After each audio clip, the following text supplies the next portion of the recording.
नमस्कार, grand news में आप सभी का स्वागत है और तमाम खबरों के साथ मैं हूं वीना दुबे। आइए नजर डालते हैं आज के हेडलाइंस पर।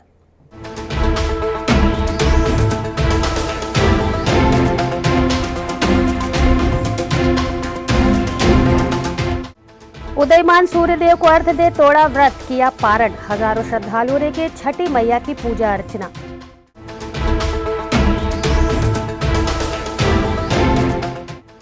अहिवारा वासियों को मिली करोड़ों के विकास कार्यों की सौगात, 2 करोड़ के विकास कार्यों का लोकार्पण और भूमि पूजन।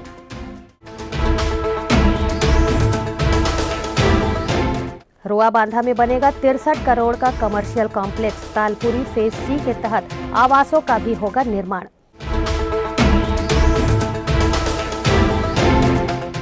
डॉक्टर की गिरफ्तारी की मांग को लेकर एनएसयूआई ने सौंपा ज्ञापन, गिरफ्तार 5 कार्यकर्ताओं के रिहाई की गई मांग।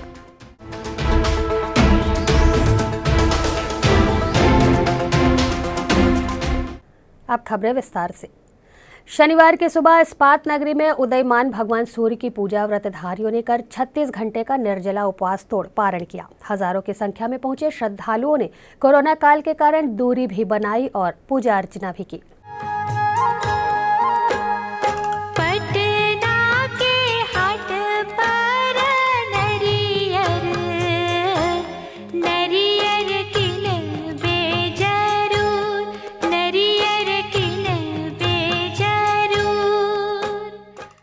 उत्तर भारत का महापर्व छठ पर्व का समापन शनिवार को सुबह सूर्य देव को अर्घ्य देकर व्रतधारियों ने किया। हजारों की संख्या में पहुंचे श्रद्धालुओं ने छठी मैया की पूजा अर्चना की। छठ व्रत की कथा के अनुसार छठ मैया को ईश्वर की पुत्री देवसेना के रूप में पूजा जाता है। देवसेना प्रकृति की मूल प्रवृत्ति के 6वें अंश से उत्पन्न हुई है। यही कारण है कि उन्हें षष्ठी के रूप में पूजा जाता है। जो महिलाएं संतान सुख से वंचित हैं, वो यदि छठी मैया की पूजा निर्जला व्रत से करती हैं तो उन्हें संतान सुख प्राप्त होता है। छठी मैया की पूजा व्रतधारी महिलाएं अपने पति, संतान और परिवार की समृद्धि तथा खुशहाली के लिए करती हैं। हिंदू परंपरा के अनुसार अस्तांचलगामी सूर्य देव के अर्घ्य पश्चात दूसरे दिन सुबह भगवान सूर्य देव की उनकी पत्नी उषा के साथ अर्घ्य देते हुए पूजा की जाती है।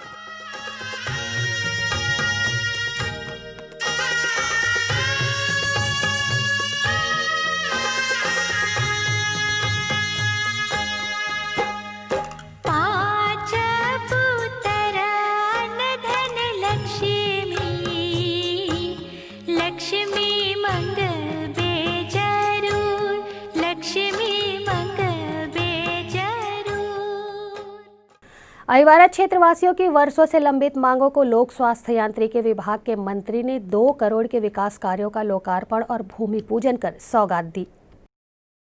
छत्तीसगढ़ शासन के लोक स्वास्थ्य यांत्रिकी एवं ग्रामोद्योग मंत्री गुरु रुद्र कुमार ने शुक्रवार को अहिवारा में 2 करोड़ के विकास कार्यों का लोकार्पण एवं भूमि पूजन कर वहां की जनता की बरसों से लंबित मांगों को पूरा करते हुए विकास कार्यों की सौगात दी। भूमि पूजन एवं लोकार्पण हुआ है, इसका एक बार फिर से आप सभी को बधाई।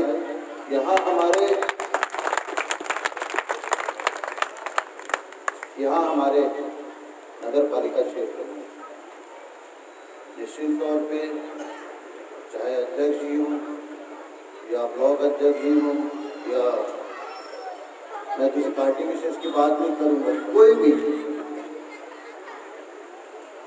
जो भी मांग, जो भी बात हमारे सामने लेके आएंगे, निश्चित तौर पे वह काम मैं पूरा करूँगा और आपको अहिवारा के विकास कार्यों में आश्रय योजना के तहत रैन बसेरा, मंगल भवन, पौनी पौसारी निर्माण कार्य, गोधन न्याय योजना के अंतर्गत गौठान निर्माण कार्य, पुष्प वाटिका निर्माण कार्य तथा केंद्रीय बैंक मर्यादित दुर्ग शाखा के भवन का निर्माण कार्य मुख्य है। इसके साथ ही धमधा विकास खंड के नंदनी खुंदनी में भी विकास कार्यों का लोकार्पण किया गया। इस अवसर पर जनपद अध्यक्ष श्रीमती सरस्वती राजे, नगर पालिका अध्यक्ष नटवर लाल ताम्रकार सहित सैकड़ों लोग उपस्थित थे। आदरणीय गुरु जी के तिहार मान लेवो और अभी मोर सतनाम संदेश यात्रा है। मैं तो बोल के गुरु जी एक बार समय तो दे दो, वो समय कोरोना काल और लॉकडाउन के चलते आप समय नहीं दो। मैं आपके हृदय दिल के गहराई से आपका अभिवादन करता हूँ, आपके स्वागत करता हूँ। एक के भागा में जना अहिवारा नगर पालिका ला 2 करोड़ 53 लाख रुपए नगरवासी मन की तरफ से पुनः एक बार कहो, एक बार जोरदार ताली बजा करके आदरणीय गुरु जी के स्वागत करो। एक पहाड़ में 2 करोड़ पर लाख रुपए के आप राशि नगर पालिका द्वारा लाते।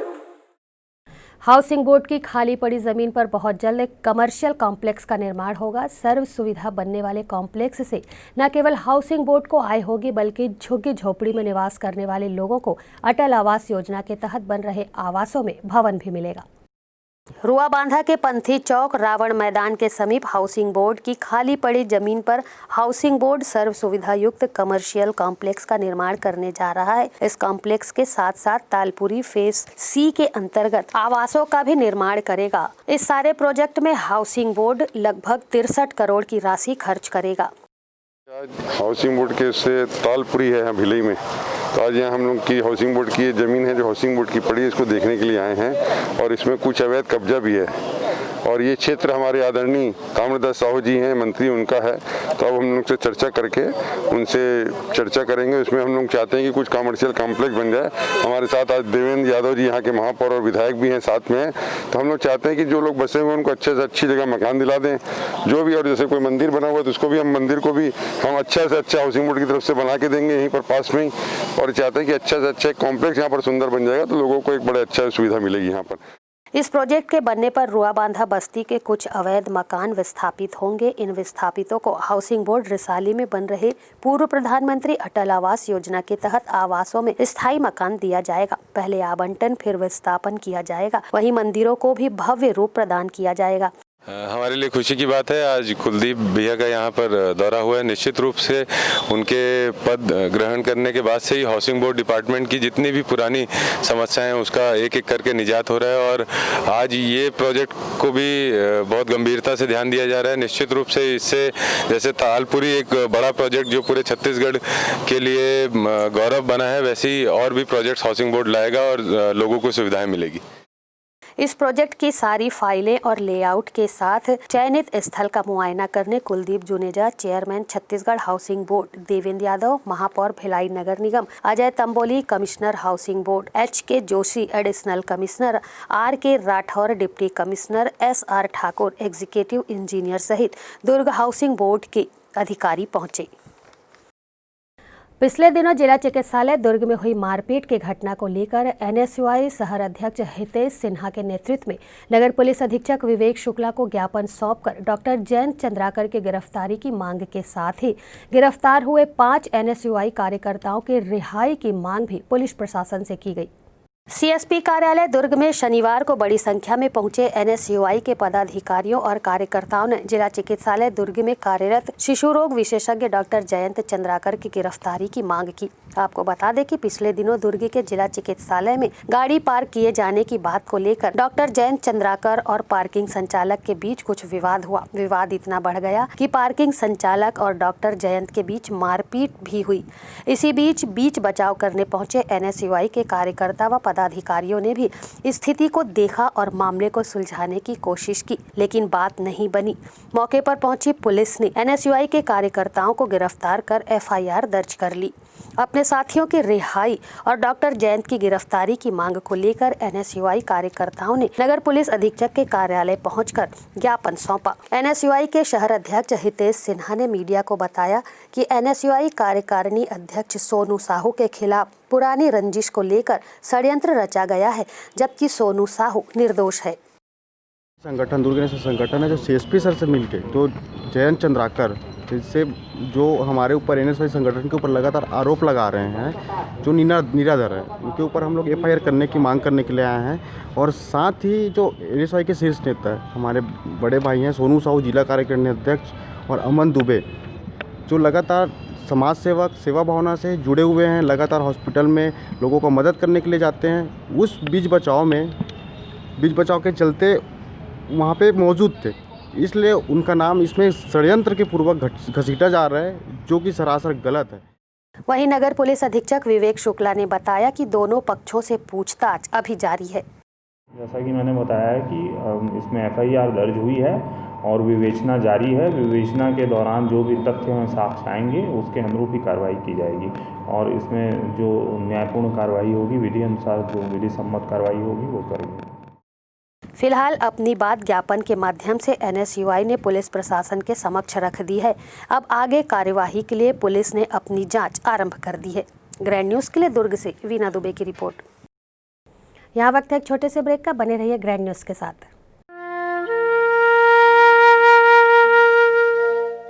समस्त भिलाई वासियों को मेरा प्रणाम। त्याग, तप और आराध्य के प्रतीक माँ छठी एवं ब्रह्मांड के मुखिया सूर्य देव के पूजन के इस महापर्व छठ पूजा के पावन अवसर पर आप सभी को ढेरों शुभकामनाएं एवं बधाई। सभी व्रती माताओं बहनों का सादर चरण वंदन कर प्रणाम करता हूँ। कोरोना काल के इस दौर में शासकीय गाइडलाइन का पालन करते हुए पर्व मनाएं एवं अपने और अपने परिवार की सुरक्षा का विशेष ध्यान दें। माँ छठी आप सभी की मनोकामना को पूर्ण करे। जय छठी मैया।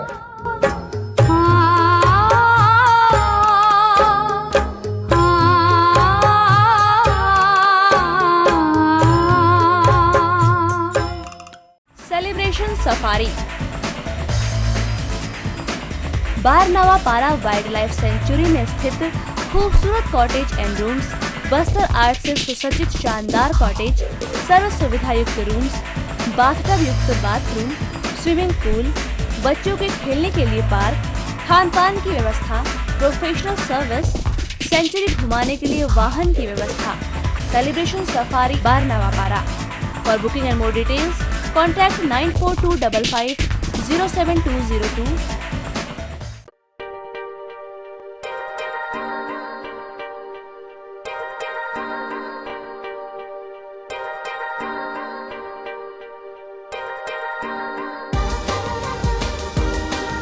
Relationships are forever. Out of all loved ones, your children are most precious. One of our biggest dreams is to give our children's marriage the top in luxury and facility.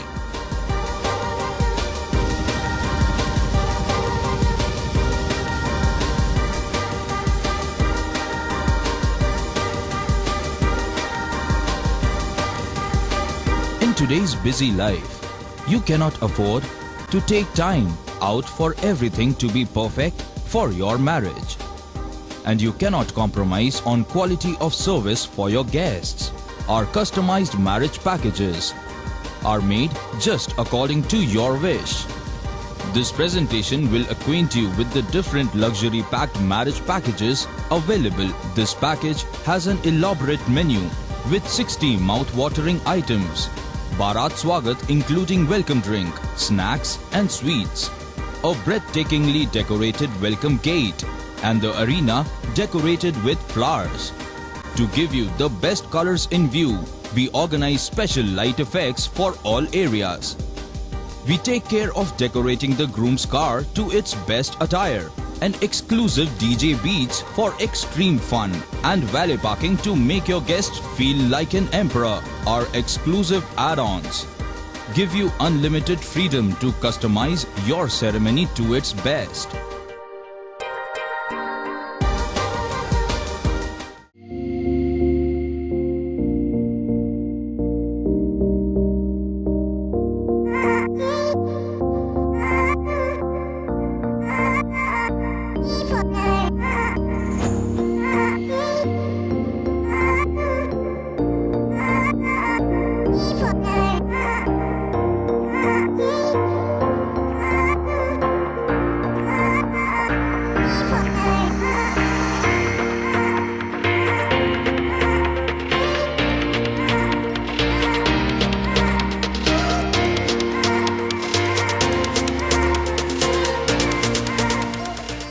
Break के बाद आपका स्वागत है। अर्पण सेवा समिति भिलाई के सदस्यों द्वारा भिलाई टाउनशिप क्षेत्र सेक्टर 2 घर घर जाकर मतदान जागरूकता अभियान की जानकारी दी गई और मतदान के महत्व को भी बताया गया। सत्य और ईमान से मत बने, मतदान से हम सबकी जिम्मेदारी है, मत हमारी जवाबदारी है। इसी बात को ध्यान में रखते हुए इन दिनों नगर पालिक निगम भिलाई क्षेत्र में मतदाता जागरूकता अभियान चलाया जा रहा है। अर्पण सेवा समिति के सदस्य भी घर घर जाकर इसी मतदाता जागरूकता अभियान को सफल बनाने में लगे हुए हैं। आपको बता दें कि 16 नवंबर से शुरू हुए मतदाता सूची संक्षिप्त पुनर्निरीक्षण अभियान 15 दिसंबर तक चलेगा। मतदाता अपने निर्धारित मतदाता केंद्र पर जाकर अपना नाम जुड़वा व कटा सकते हैं। प्रत्येक मतदाता अपने निर्धारित मतदान केंद्र में पहुंचकर सूची का अवलोकन करें। सूची में अपना नाम, पता, उम्र व फोटो अवश्य देखें। अर्पण सेवा समिति के सदस्य घूम घूम कर लोगों को एक पॉम्पलेट का वितरण भी कर रहे हैं, जिसमें मतदाता सूची में नाम जुड़वाने या कटवाने के लिए किन किन दस्तावेजों की आवश्यकता है उसका जिक्र है। साथ ही मतदान का महत्व व जानकारियां भी हैं। मतदाता जागरूकता अभियान को लेकर अर्पण सेवा समिति के अध्यक्ष रोहन कुमार मून ने ग्रैंड न्यूज की टीम को संपूर्ण जानकारियों से अवगत कराया। सेक्टर 2 अर्पण सेवा समिति द्वारा अलग अलग टोलियों में हम सभी युवा मिल करके मतदाता जागरूकता अभियान चलाया जा रहा है, जिसमें हम सभी जितने भी युवा हैं और जो भी युवा पीढ़ी है जिनका मतदान में नाम अभी नहीं जुड़ा है, उन सभी 18 वर्ष पूर्ण कर चुके हैं और जिनका भी वोटर आईडी में नाम सुधरवाना है, कटवाना है या फ़ोटो अगर गलत हो चुकी है, उसके लिए हम सभी युवाओं द्वारा अलग अलग टोलियों में सबको मतदान जागरूकता अभियान चलाया गया। जिला अस्पताल के डॉक्टर के साथ मारपीट करने वाले NSUI के पदाधिकारियों की गिरफ्तारी व पूर्व में की गई शिकायत पर कार्यवाही किए जाने की मांग को लेकर जिला भाजयुमो अध्यक्ष दिनेश देवांगन के नेतृत्व में नगर पुलिस अधीक्षक विवेक शुक्ला को ज्ञापन सौंपा गया। नगर पुलिस अधीक्षक विवेक शुक्ला के कार्यालय में शनिवार की सुबह जिला भाजयुमो कार्यकर्ता व पदाधिकारियों ने NSUI के पदाधिकारियों की गिरफ्तारी की मांग की। पूरा मामला दुर्ग के जिला चिकित्सालय में बीती रात हुई मारपीट की घटना का है, जब गाड़ी पार्क करने अस्पताल के डॉक्टर जयंत चंद्राकर पार्किंग स्थल पर पहुंचे और डॉक्टर व पार्किंग संचालक के बीच कुछ विवाद हुआ। इस पूरी घटना को लेकर जिला भाजयुमो अध्यक्ष दिनेश देवांगन का कहना है कि मौके पर NSUI संगठन के लोग भी मौजूद थे और सत्ता के बल पर उनके द्वारा घटना को अंजाम दिया गया है। इसके पहले भी NSUI द्वारा प्रधानमंत्री का पुतला दहन किया गया था और पूर्व में भी कार्यवाही नहीं की गई थी। इसके पहले भी उन्होंने और घटना को अंजाम दिया था, किसी के घर घुस के मारपीट किया था और लगातार इनकी शिकायत, इनकी पृष्ठभूमि आपराधिक है और आपराधिक पृष्ठभूमि होने के कारण वो लगातार ये कृत्य कर रहे हैं और पुलिस प्रशासन सरकार के संरक्षण में उस पर कोई कार्रवाई नहीं कर रही और इसी का नतीजा है कि एक डॉक्टर जो कोरोना काल में अपनी सेवा दे रहे हैं और ऐसे समय में जब हमें डॉक्टर की आवश्यकता होती है, उनके साथ बेरहमी से मारपीट किया जाना निंदाजनक है। और भारतीय जनता युवा मोर्चा ने आज इस विषय को लेकर CSP जी से मांग किया है ज्ञापन सौंपकर कि हमारे पूर्व की शिकायत पर भी कार्रवाई हो और 24 घंटे के अंदर मारपीट की घटना पर गिरफ्तारी होनी चाहिए और गिरफ्तारी नहीं होगी तो हम सब उग्र आंदोलन करेंगे।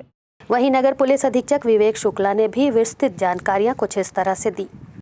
विभिन्न समूहों द्वारा आके ज्ञापन दिया गया है और ज्ञापन में जो भी इसमें दोषी हैं उस पर कार्रवाई की मांग की गई है, तो हमारी अभी विवेचना जारी है। इसमें FIR हो चुका है और संबंधित धाराओं के तहत कार्रवाई की जा रही है और जो भी विवेचना के दौरान तथ्य साक्ष्य आएंगे उसके अनुरूप कार्रवाई की जाएगी।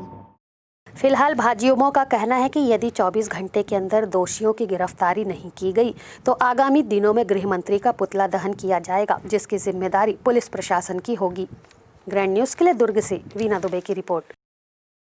सड़क के किनारे गंदगी फैलाने और नाली में कचरा फेंकने की शिकायत पर नगर निगम दुर्ग द्वारा अग्रसेन चौक में कार्यवाही की गई और दुकानदारों को चेतावनी दी गई कि इस तरह की गलती दोबारा दोहराए जाने पर कड़ी कार्यवाही की जाएगी।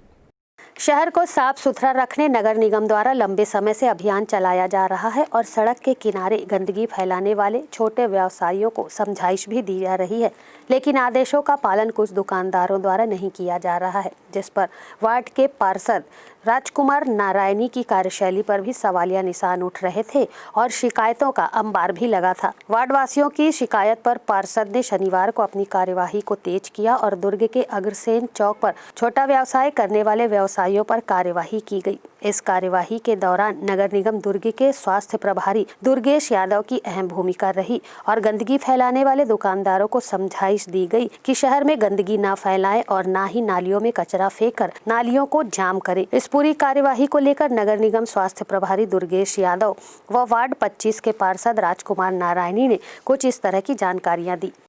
देखा है गंदगी पाई गई है और गंदगी पाए जाने पर इनको 5,000 रुपये फाइन किया जा रहा है। साथ ही साथ बम्बलेश्वरी नाश्ता सेंटर और नाश्ता सेंटर में भी 2-2 हज़ार रुपये फाइन किया गया है आज ये जो भी नाली को इस प्रकार से इंक्रोचमेंट करके रखा है, और वो उनसे भी मेरा निवेदन है कि अपने नालियों से अपना इंक्रोचमेंट हटा लें, क्योंकि नगर पालिका निगम द्वारा जो निरंतर सफाई की जा रही है और नालियों में जो कचरा इनके द्वारा जो नालियों को बंद कर दिया गया है, तो उससे कचरा जाम हो रहा है, और जो कचरा जाम होने की स्थिति में फिर नालियों की सफाई अच्छे से नहीं हो पा रही।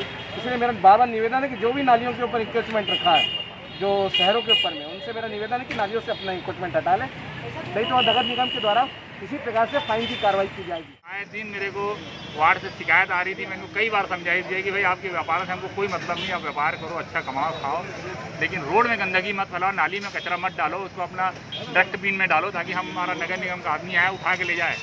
लेकिन ये लोग उस बात को कभी भी नज़रअंदाज करके, अभी आपने देखे होंगे कि रोड के कहाँ से कहाँ तक इन लोग घेर करेंगे, लोगों को आना जाना मुश्किल हो जाता है, और इनकी दुकानदारी इसी रहती है, रोड तक गाड़ियाँ खड़ी हो रही है, आए दिन उनके कारण कोई ना कोई एक्सीडेंट होता है और कई लोगों को हमारे खतरा बना रहता है। फिलहाल नगर निगम द्वारा चलाया जा रहा अभियान लगातार जारी है और शहर को साफ सुथरा रखने की जिम्मेदारी शहर के प्रत्येक नागरिक की है। ग्रैंड न्यूज़ के लिए दुर्ग से वीना दुबे की रिपोर्ट। ग्रैंड न्यूज़ बुलेटिन में फिलहाल इतना ही। मुझे दीजिए इजाजत। नमस्कार।